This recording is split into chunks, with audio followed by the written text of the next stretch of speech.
Buenos días, muchas gracias por la invitación al Grupo BID.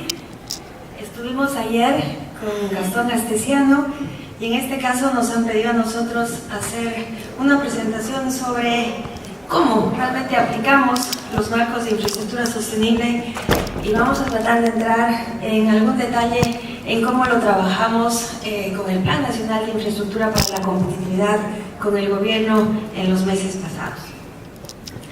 Voy a tratar de ir rápido sobre el marco de sostenibilidad del banco.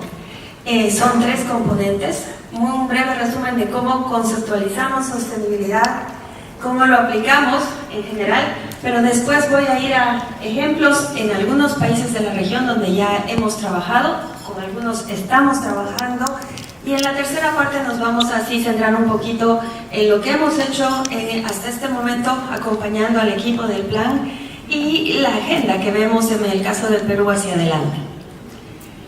El banco ha incorporado de manera muy fuerte lo que es sostenibilidad y resiliencia a cambio climático en una mirada muy integral a lo que es la cartera.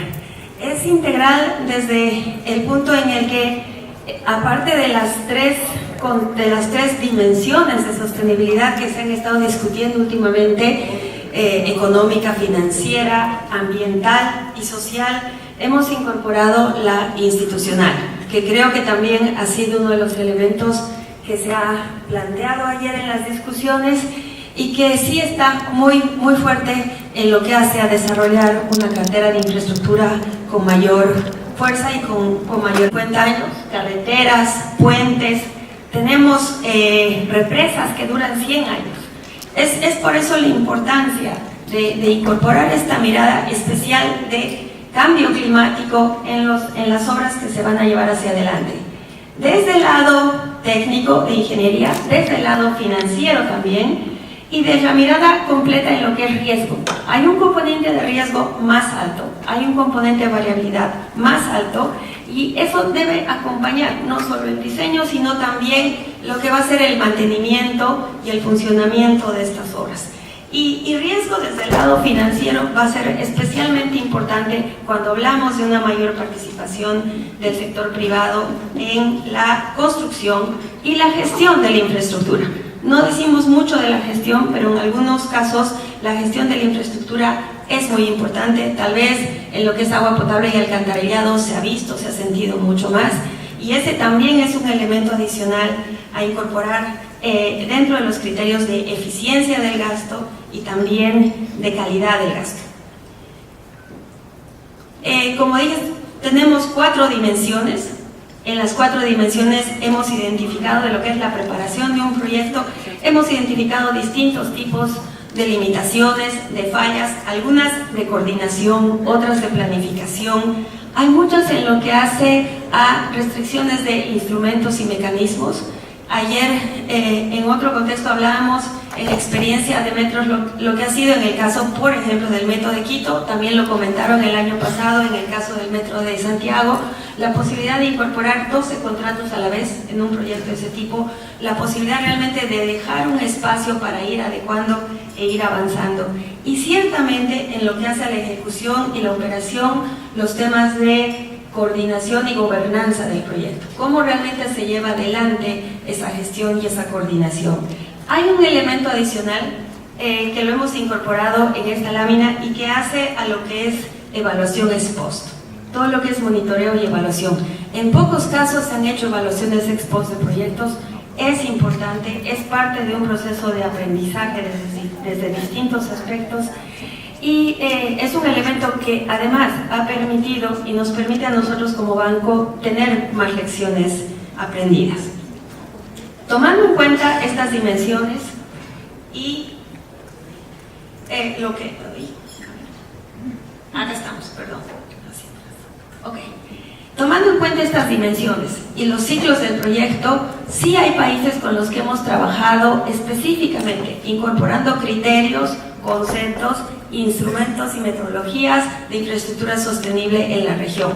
Aquí hay algunos ejemplos, tenemos más, pero sí me gustaría mencionar algunos, el caso de México y el caso de Trinidad y Tobago, porque han sido consideraciones con el sector privado. Estamos incorporando instrumentos de scorecard, incorporando riesgo dentro de lo que es estructuración de APPs, riesgo y resiliencia climáticos, incorporando elementos adicionales, inclusive en la estructuración del financiamiento que permiten una comparabilidad dentro de lo que es un mercado, pero también una mejor estructura de financiamiento, y algunos de ellos nos vamos a referir. No solamente estos los hemos hecho desde el lado privado del banco, también desde el lado público, y en el caso nuestro estamos incorporando las dos ventanillas en este trabajo conjunto en infraestructura. En el caso de México, en el caso del proyecto de México, estamos trabajando un scorecard. Es un scorecard, dicho sea la redundancia, que nos permite pasar de las dimensiones a lo que son los conceptos y a los indicadores. Permite calificar, permite otorgarle una calificación de acuerdo a puntajes a lo que son los proyectos desde la preinversión. Es algo que estamos llevando adelante con México.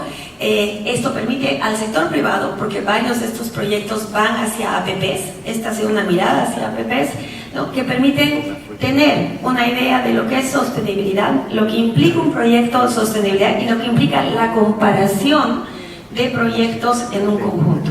Y eso en términos de benchmark, en términos de otros indicadores desde la mirada de resiliencia, cambio climático y sostenibilidad, ayuda. El CAPEX puede ser muy diferente entre dos proyectos de infraestructura. Si vamos a incorporar criterios de resiliencia y de sostenibilidad, es importante tener indicadores que permitan hacer esa comparación. Indicadores que también permitan, ¿no?, una mejor discusión desde el lado de estructuración, de financiamiento y de presentación. El otro elemento que quisiéramos mostrar es el trabajo que hizo el banco con los bonos verdes en Chile. Es algo que es de este año, es muy fuerte. Los gobiernos están participando muy recientemente en los mercados de bonos verdes. Han sido más en los últimos años una actividad, un desarrollo del lado privado. Hay 10 gobiernos en los últimos 3 años que ya han hecho emisiones. La del gobierno chileno es la más larga en términos de plazo, ha sido una emisión a 30 años, concentrada en los renovables. Ha tomado actividades en infraestructura que hacen a recursos renovables. El banco acompañó 3 etapas, las 3 etapas de la preparación de los bonos. Desde el marco de referencia, Chile comenzó a preparar un marco de referencia en sus instancias públicas. La identificación de la cartera también es un trabajo con varios ministerios, una evaluación y en muchos casos ha sido una mirada externa. El banco ha llevado terceras opiniones para que se haga una evaluación de el porcentaje, el impacto, la calificación de resiliencia de la infraestructura que se estaba planteando. Y finalmente, ¿no?, el acompañamiento en lo que ha sido la emisión. Ha sido una emisión que ha mostrado mucho éxito, mucho interés y que se ha llevado adelante en plazos relativamente cortos. Esto tomó aproximadamente un año en desarrollarse. Es un trabajo en el cual vemos que se está dando mucha atracción, hay mucha capacidad de avanzar en los países y en el caso de Perú, ya entrando un poco, hemos recibido muestras de interés. Es un trabajo de nuevo muy coordinado, ¿no?, pero que sí puede ir acompañado y que tiene perspectivas de financiamiento muy interesantes. En Brasil estamos avanzando en ese sentido, tenemos el Infra Invest. Este sí es un trabajo muy concentrado en identificar alternativas para inversionistas institucionales. Cada vez más es esta combinación de ejecución que estamos logrando conjuntamente con algunos gobiernos. Ha habido gobiernos que han avanzado más. En Brasil, de hecho, ya trabajamos un plan con un gobierno regional, pero en este caso es una mirada mucho más privada en desarrollo. Jamaica y Belice, y en esa línea este es un ejemplo un poco más específico. ¿Cómo incorporamos el elemento de resiliencia? Yo ahí quiero hacer el énfasis a resiliencia y por eso estaba presentando el caso de Jamaica y Belice, por el tema costero, ¿no? La infraestructura en Belice ha sufrido, en Batres lo sufre más fuertemente. Tiene 1.200 kilómetros de costas y era muy importante dentro de lo que era construcción y planes incorporar la mirada de resiliencia incorporarla en la parte de estructuración del financiamiento de lo que son las APPs. Y ese es un trabajo que se ha dado y que vamos a seguir acompañando en términos ya de los equipos gubernamentales para continuar fortaleciendo su marco de APPs. En términos de Centroamérica, el marco de APPs de Jamaica y Belice era bastante bueno. Y lo que se ha hecho ahora es incorporarle los complementos de resiliencia a cambio climático. Yendo a Perú, nosotros recibimos hace exactamente un año, y no sé si Gabriel todavía está en la concurrencia, Gabriel Dali, una solicitud del Ministerio de poder acompañarles en la elaboración del plan.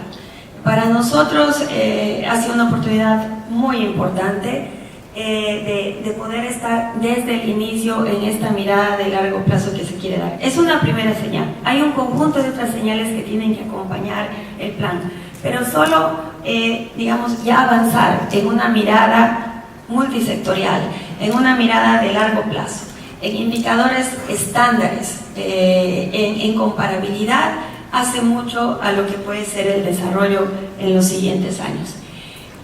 Trabajamos con ellos y con la Universidad del Pacífico en actualizar el análisis de brechas. Era un análisis de brechas que en este caso se ha beneficiado con información primaria desde los sectores. Eso ha sido algo que era necesario actualizar, también homogenizar y también a ponerle en comparativo. Y ha sido interesante por los resultados que ha dado. De otro lado también la comparación, contra qué benchmark se comparaba el Perú, fue una discusión muy interesante.